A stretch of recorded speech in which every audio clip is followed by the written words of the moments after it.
আসসালামু আলাইকুম। মোস্তফা মুক্তা ইউটিউব চ্যানেলে সবাইকে স্বাগতম। আশা করি সবাই ভালো আছেন, সুস্থ আছেন। আলহামদুলিল্লাহ আমরাও ভালো আছি। তো আজকে আমরা গেছিলাম মুক্তমঞ্চ রাজশাহীতে।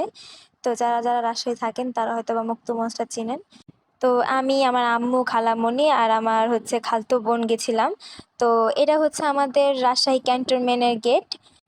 তো ঘুরতে যাওয়ার কারণ হচ্ছে যে খালামণিরা আসছিল, তাদেরকে নিয়ে ঘুরতে যাওয়া। আর সবথেকে বড় কারণ হচ্ছে যে কাশফুলের সাথে যে ছবি তোলা। তো আমরা মুক্তমঞ্চে এসে পৌঁছাই।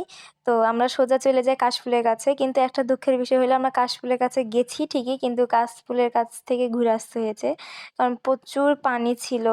আমার স্বপ্নটা স্বপ্নই থেকে গেল, কাশফুলের সাথে আর ছবি তোলা হলো না। আমার তো প্রচুর কষ্ট লেগেছে যে কাশফুলের সামনে থেকে আমি ঘুরে আসছি, বাট কাশফুলের সাথে আমার ছবি তোলা হয়নি। তো আর কি বলবো, দুঃখের বিষয়, কিছু বলার নাই।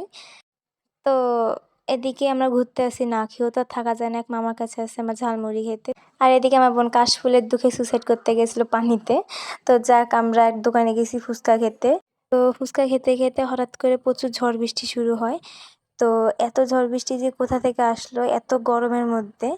তো আমাদের ঘোরার হলো না। তো আমরা বাসায় চলে আসি। তো আজকের ভিডিও এতটুকুই। আশা করি আপনাদের কাছে ভিডিওটি ভালো লেগে থাকবে। সবাই ভালো থাকবেন। আল্লাহ হাফেজ।